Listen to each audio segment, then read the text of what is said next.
How happy would you be if you never had to pay for gas or groceries ever again? Here's your chance.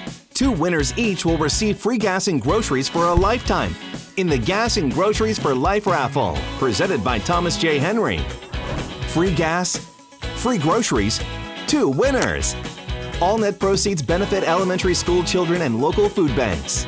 So get rolling, hit the gas, and purchase your raffle tickets at gasandgroceриesforlife.com today. Now it's time for Helpful Honda Mailbag Friday. North Texas Honda dealers want to help you score some great... Stop. Can we get a little pep for our friends at North Texas Honda dealers? The North Texas Honda dealers want to help you score some great deals on award-winning Hondas. Stop by your Helpful Honda dealer today or visit ntxhondadealers.com to learn more. Thanks, Mallory. If you have questions about high school football, college football, recruiting, lifestyle, romance, travel. Is that enough pep? Any questions? I just want to do right by our partners. Texas, get them on Facebook, YouTube, and Twitch. We'll answer your question. Oh, Mallory. Are we ready for questions? I value your friendship. I'm ready Mallory. for questions. I'm ready for questions. Are you ready for questions, Mallory? I don't know. All right, let's start with a high school one. What's a school that would benefit from moving up a classification? That would benefit from moving up a classification. Actually, Step answered this one, and he had an interesting answer for this one. What did he say? He sent this one to me. Ponder, he said, would benefit from going 4A, from playing Brock, Whitesboro, and Paradise. Yes. And he feels like they would be, I think, classified with Crum, Gainesville, and Sanger. Yeah. So, that's interesting. Interesting questions, because it's typically a... actually, here's kind of a reversal. LBJ would benefit from going down. Oh, absolutely. Yeah. And they should be. But They should be down. They're playing up because Austin ISD wants all their teams to be 5A. And I understand that. To me, like, my immediate reaction to a question like that is, like, who's got the worst travel? Sure. Who's a team that would suddenly not have to travel so far if they were all over the place? And so, like, if you look at a team like, let me make sure I get this right. Look at a team like San Angelo Lakeview, okay, way out there in 4A Division I, on an island in District 2, where you're dealing with, at that point you're talking about being in a district with Brownwood, with Big Spring. I mean, those are not near San Angelo. If they were to move up to 5A, the travel would get a little bit better. So there are some of the things like that's immediately where my brain goes is if you were able to play up. The other thing, and there's a few of these. Another one that I always think of is in the 6-man ranks is High Island. High Island, and there's like one district, High Island, Burkeville, Chester, and Leverett's Chapel. If you didn't know, 6-man football is majority West Texas. That's mostly west of 35. There's just not a lot of 6-man football east of 35, but there are a few, and they lump them into a district like that with like District 15 1A Division 1. But those teams are so remote, like from in the 6-man world, like they cannot find like non-district games. And so moving up and playing at the 11-man level, I think would benefit a team like High Island. I mean, at that point, though, you're punching up a weight class, and really that's changing the whole game. But yeah, that would be something that I think they would benefit significantly if they were to do that. Another thing, and maybe this is a case. So if you take a look at like the El Paso teams in 4A, like their by-district games are like that aforementioned district, Brownwood, that's a long travel. But then their second round game, they could be playing like Decatur. I was about to say, they come up here. They play Wichita Falls. Yeah. Tough. Like, you're talking about a long, long travel for them. And so maybe they may benefit from playing up to 5A. But that's immediately where my brain goes. What's next, Mallory? Let's go with, if you won a contest where you could become the head coach at any high school for 5 years, which high school are you choosing? 5 years. Are you picking a winner, a rebuild, or a rival to make them bad? Ooh, that's a great... First of all, I like that last one. I like the different categories. I love the possibility what of being stressing? super petty. Yeah. Yes. And just being like, yeah, I'm going to take over a team that a hated rival and just drive them into the ground. I know yours, but you wouldn't say it on air. No, I certainly wouldn't. Arlington High knows how I feel about them. I'm joking. Mallory went to Arlington. That's a good question. I like the 5 years too. It's like what I would want to do, and so if you get 5 years, so I'm guaranteed to have 5 years, right, and I'm not going to get run out of town, right. What I want then is you might after 5 years, but and that's fine. Yeah, but I get 5 years. What I would want is a dormant power. What I would want is a program that has had success, that has fallen on hard times recently. That you have an opportunity that has all the things that as like I think when Sterling Doty took over Stephenville, for example, that was a program that had just kind of not lived up to their expectations. Yeah. He comes home, he gets an opportunity to build them up. They give him a little bit of leeway because that then takes the pressure off of winning immediately. You know what I mean? Because that's the biggest thing. I think one of the toughest things is coming in and just immediately turning them around. That's why I have such admiration for the guys who like come in and like, snap their fingers and do that. So a program that's had success but hasn't necessarily lived up to that expectation recently, I might go with this is tough. This is good. Maybe like Tyler. Ooh. Like Tyler High. That's not a bad one. Big, crazy fan base. Awesome stadium. You get to play the Rose. I want a big fan base. You get crazy fan base. Like you get to, like you get a big fan base. People are invested in the program. Past couple of years haven't gone the way they want. Build them up. And then maybe by year 3, we're winning some games and stuff like that. That would be maybe a team like Tyler. That would be a fun program to take over because for 5 years, because then like the benefits of when you do get to the winning side of it. And so that's along those lines, I think I have mine. Okay. Lufkin. Yeah. Yeah. Lufkin would be good too, because because like you're seeing Longview do all the things, right? You mentioned insane history, right? Insane amount of history. They're always in the playoffs, but they kind of have that ceiling of area recently. And if you can get back to fighting and sparring with Longview, and like you're king. And like there's enough like high profile alumni that you can rally them. Like if you can get Des Bryant to be like, oh man, Ishmael Johnson's my guy. Then like you're minted. You know what I mean? Like that would be fun. We both went to East Texas. That's interesting. What about you, Mallory? Did you take? I think she got me with the fan base thing. That's what got me to Lufkin. Yeah. So. I don't know if I can think of a certain school, but I can tell you right now that if I were to take over a program, I would want it to be like a singular town program. Yes. So like Mineola or Longview. I'm not taking over Arlington Bowie. Yeah. That's tough. That or tough. Like Katy Pato. Well, I want a one horse town. Because at that point, you're kind of fighting a different battle, right? Yeah. You're exactly. fighting to like get guys into your zone. So you got to stop them from moving across the street. Exactly right. And like fans just don't travel that well at that level. That's a good I mean, they're at fractured. state basketball, you can tell that very easily. I mean, the smaller schools, the one horse town schools, travel really well. Yeah, so I'm going that. But then, like on that same vein, is like, okay, like let's just say you go take over Cuero, like crazy fan base, they're super invested, but let's just say you go there and you suck. Yeah. Like, they're gonna turn on you. You're quick. gonna hear about it, and then if you have to be there for 5 years, right? Yeah. Be there for 5 years. Fun 5 years. It's 5 years of for sale signs in your yard. That's true. You know? That's so that true. would be one. That's what I want. You got to find that kind of happy medium. Yeah, where it's like there's potential here. Yeah. Because like there's other programs like that are like way down in the dumps that have never been good. That it would be cool to build them up, but that's a tough build. Yeah. Right. You know? That's a good point. So I would want to have that kind of history there. Also, I also want to go to a program kind of along those same lines with no expectations. So then it's just easy. Sure. Like I'm not taking over after John King when he like I'm not doing that. Yeah. Well, I'm going into a program, a one horse town program that has no expectations. That has a fan base that's hungry. So that's mine. Yeah. And I don't know what that would be, but that would be mine. Okay. I like What's that. next, Mallory? Good job. Let's go with what is your most guilty pleasure? Like movies or Sure. Movies. movies or music. Well, I was just this like, is a I was just like PG rated. I was just like show. letting my kid cry for 20 minutes upstairs, so I can just have some peace and just like a little bit of time, like because I'm finishing reading something. It's like walking like slower to go get them. Yeah, exactly. That's like a guilty pleasure. Yeah, TV shows, movies, music. See, I don't have any because I'm not ashamed of what I No, like. you're pretty open about that. You went to the Blackpink concert. I went to the Blackpink concert. I just tweeted about Justin Bieber's Purpose album being good. So There was something about like it's past like a streaming milestone. Being washed, no songs off that album. Yeah, sorry. It's just okay. Yeah. I do know that. I just don't. I'm not familiar with his discography. It's a great album. It's probably his only really good album. But I mean, I guess like guilt.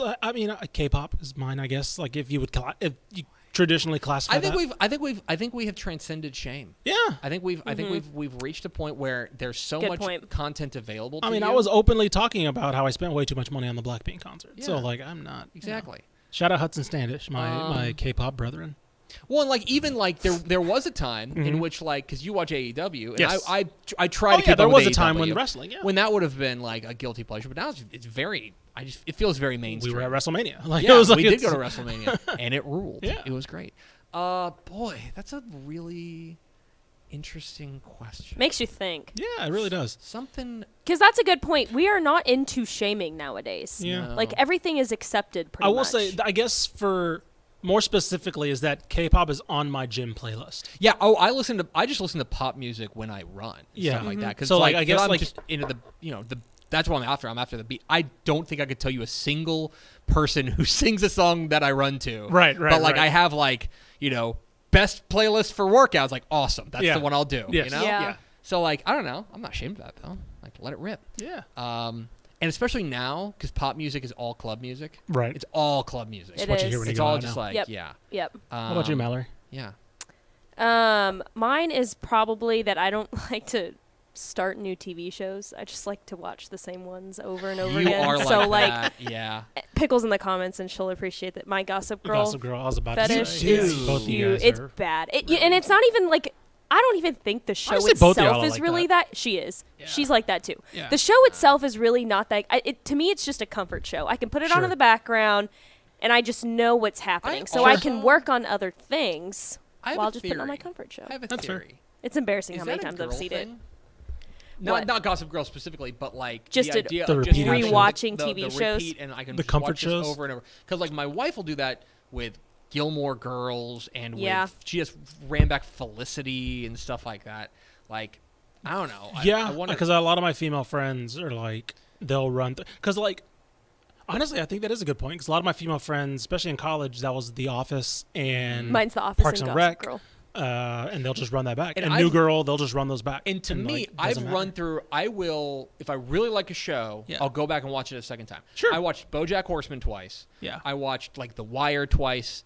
I watched Breaking Bad twice. I've watched Mad Men twice. A couple I times. need to do Mad Men. I need Mad to do Mad Men again. Back is really good. I did Breaking Bad twice. I did, but those like I'll do that. Yeah. Like I do not have a desire to go back and watch like BoJack Horseman's one of my favorite shows. Sure. I don't have a desire to go back and watch it again. Right. I'm just like I enjoy the. I have a feeling that couple of had those from like it, that too. You know, yeah. where I'm like I don't need to do that. But I get it. wonder if that's just like. But you've obviously got a couple of shows that you're just like, oh yeah, this is a These warm are my blanket. two, and I'm It's a not warm leaving. I'm not blanket. leaving it. Yeah. See the one Exactly. The thing about that is the one thing I can because I have that with the one show that I guess is my comfort show would be Parts Unknown by Anthony Bourdain. But that's a you don't. I don't have to watch that in order. Right? I couldn't do that. Right. Right. I couldn't watch like Gossip Girl from Like a start to narrative show, finish. yeah. As a Yeah. comfort show. To me, I was like, it's like you can throw on a show and like hit shuffle on a show. Yeah. That's kind of what I can do. You parachute in. Right. Something that's Okay. not like episodic, or I guess Right. serial. Yeah. It's not serial. It's episodic, and so everything's a little contained in its one little episode. Yeah. So There I was- couldn't do that where you're like, oh yeah, this is a show from start to finish. That this is like I'm just gonna throw it on, and I'm gonna throw on season 2, whatever, because I like this plot point or whatever. That's something. I think it is a girl thing. There was a minute there where there were like food shows like that was like that. Like I really liked Good Eats with Dalton Brown. Yeah. Like I really Yeah. like just I just like the vibe of it and just Man like- versus food. Yeah, man versus food. Those dumb things. You're just like, yeah, I'll turn that on. Now, like my guilty pleasure is just like a random baseball game. It's like a Random day baseball game. That's Yeah. my guilty pleasure. Day Just throwing on My a day guilty baseball game. pleasure is just like the random, unaffiliated sporting event. Well, What honestly, game yeah. did you have on Yeah. right It there? was Braves and Marlins. Yeah. You're just like, sure. Honestly, during Yeah, magazine sure, season, like sure. I'm not a baseball fan, and I'll catch myself doing that. Absolutely, And because it's like you just look up, it's like, oh, it's a good game, and you like watch for a couple minutes, and like gets boring, or there's a lull, and you just go back to working. It's Dodgers Padres. It's a 9:05 first pitch. You Right. know it's going to go until like now 11:30. right. And then it's like cool. Like you'll have something on Yeah. to do that. Yeah. So that's something that you don't. It's something where you can just turn your brain off. Sure. Yeah, because I'll do that with college. Just let it run. During the football, if you want to talk about a guilty pleasure, probably a confession I shouldn't make, because considering my career, I have definitely on college football Saturdays turned on a random game instead of like Rice playing Western Kentucky, and I'm like, I'll catch up on the highlights of Rice versus Western Kentucky. So I do that I'd rather too. turn on like I'll watch Northwestern versus Indiana. Yeah, something turn like on that. a Big Ten game. That's also a guilty that's another pleasure. thing. I don't know if you guys feel this way, but like especially whenever it's and you being our college editor, when it's college football season, watching games. It's not stressful, but you have to be engaged. Yeah. Yes. Oh, 100%. Like you can't. I feel like if I'm going to sit down and I'm going to watch Texas versus TCU, I have to sit down and watch it. That's work. You can't just like that's not a chill out. No. Like that's not a chill out. Like I need to be at least mentally taking notes, if not physically taking notes. Sure. And so that's why I've said before. Maybe it's a guilty pleasure. Army football. Yeah. I love watching Army because it's just like, I want to watch them on the triple option. I know what I'm going to get. Yeah. It's going to be, that's my comfort food. Yeah. My comfort food is that. Step said late night Hawaii football. That's great. Oh, that's fantastic. My wife's second favorite college football team is Hawaii. Yeah. I love that. Because we would come home from the bars and then be like, she'd be like we closed down the bar and we'd come home and be like, third quarter, huh? All right. Let's rock. And now you can get like a second half line on that bad boy. Yep. Anyway. We have an ender, or do we have one more, or are we done? We have one more, and I'm going to tweak it a little bit. Okay. The original question is, are there any Texas versus out-of-state high school games that intrigue you this coming year? But I feel like that's kind of difficult. So let's go. Are there any Texas versus out-of-state college games this year that are... Or any... I mean, look, Texas and Alabama is going to be a big one because Texas has got to go to I would say actually, if you want to talk about one that I have circled... highlighted, underlined, because I think it's going to be extremely telling for both the direction of both these programs. I think it's week 2. A&M goes to Miami. Yep. That's a good one. Okay. That one is like, you want to talk about a canary in the coal mine for both programs and both teams that I think that's like a must win for them. Yeah. Because for Miami, they've been saying that they're on the come up, that things are going great, right? And for A&M, if they that is not a game that you can lose if you're paying your coach $9.5 million. You go on the road to a mid ACC team and get beat. I'm all over that. The opener TCU Colorado, another one. It's like that was mine. Yeah, that was mine. I might actually go to that game. So now my brother lives in Colorado. I think y'all both know that. So he has taken on Colorado as his own. Okay. So he's like, man, I'm so pumped for that game. I'm like, oh, you gonna cheer for TCU? He's like, no, I'm a Colorado fan. I'm like, all right, well, but I'm pumped for that that'll one. Be fascinating to see. Yeah. So Deion Sanders versus Sonny Dykes. Those are two people with the same job. Speaking of, this one's a vibes check game. Tech hosts Oregon week 2. Ooh, that is a vibe that check is a game. vibe check. Because Oregon, if they win that game, cool. They're all of a sudden is like, national title team. contender potentially. All the Tech wins that game. Even like Tech plays them super tight. Yeah, like this thing goes. This thing's going in the final minutes, and it's like they're throwing to the end zone or something for overtime or something. That'd be huge because for Tech. And they don't need to win it. It's April 28th, yeah. and we're but we're putting together the magazine, so I'm thinking about all this stuff, and there's a palpable buzz about Tech. Yeah. People are starting to. I think people noticed what happened last year, and they're and they see kind of what they have back, which is a good amount. They're seeing what they're doing on the recruiting trail. I think there's a buzz about them, and it would go into hyperdrive if they could beat Oregon. Yeah, it would go into hyperdrive. Yeah, I didn't know that game was in Lubbock either, so that's going to be very fun. Dumb question: is Tyler Shuck still there? He is. Okay, him that's like his former team. Yeah, that's right. That's right. Battle for the. Well, that's his former team too. Yeah. Mm-hmm. Yeah, I wouldn't be surprised if he's a starter. So that'll be. Yeah, that one is good. I'm trying to think of because there was the weird game a couple years ago where UTSA went to Illinois and they beat Illinois. Right, they beat it. That was the. I think that was the. I think that might have been Frank Wilson's first year. I think. SMU went to Maryland last year. Yeah, SMU went to Maryland. Yeah. Man, there have been some weird matchups. I don't think UTSA has a weird game this year. Yeah, no, they don't. I don't think. They're all in state. Yeah, they have Houston, They're Texas, at Tennessee. They're at Tennessee. UTSA is. Yeah. Oh, I didn't realize that. That's a fun one. There's a vibe check. At Tennessee is a fun one. Okay. Because like Tennessee kidding. loses a lot. Yeah. They do. They lost a lot. They're probably going to be starting a true freshman, too, with that. I forgot. Mm-hmm. I cannot pronounce his name, but that highly rated 5-star quarterback. Yeah. That's a vibes check right there. Yeah, UTSA's got a tough At Tennessee. That's non-conference But they always, schedule. they always do that. Because last They do year they that. went to Texas. and then right? they hosted Houston. And they go to Houston. Which should win this year. They should. Yeah. Yeah. We'll talk about that on headlines on Monday. But if you didn't see that that Alton McCaskill's going in the portal. Yeah. That's a That's blow. I mean, he game 1 he may be back in Texas though. Yeah. He's going to TCU. Play He's for still here. Colorado. Yeah. Anyway, yeah. I do we'll have get one on. more question. Okay, let's go to Mallory Hartley for one more question. Pickle is curious if Ish Pickle? misses her. Who? I miss her. I miss you, Who is this? Pickle, I don't know her. my best friend. I miss you. Please come back. Yeah, we I have don't Tom- want to we have deal with Tom them Brady. I don't anymore. know Yeah, we who- got Tom Brady. I don't know who Drew Bledsoe is. You've been Wally pipped. Yeah. Please come back. It's a reference Please. from 70 years ago. Come back. That's it. Hey, thanks for watching this clip here on YouTube. If you like this kind of stuff and you want more of it, make sure you subscribe to our YouTube channel. And remember, you can watch us live every weekday at noon at TexasFootball.com, Facebook, Twitch, or here on YouTube. And if you want more of the best coverage of football in the state of Texas, check out TexasFootball.com and become a Dave Campbell's Texas Football Insider at TexasFootball.com/subscribe.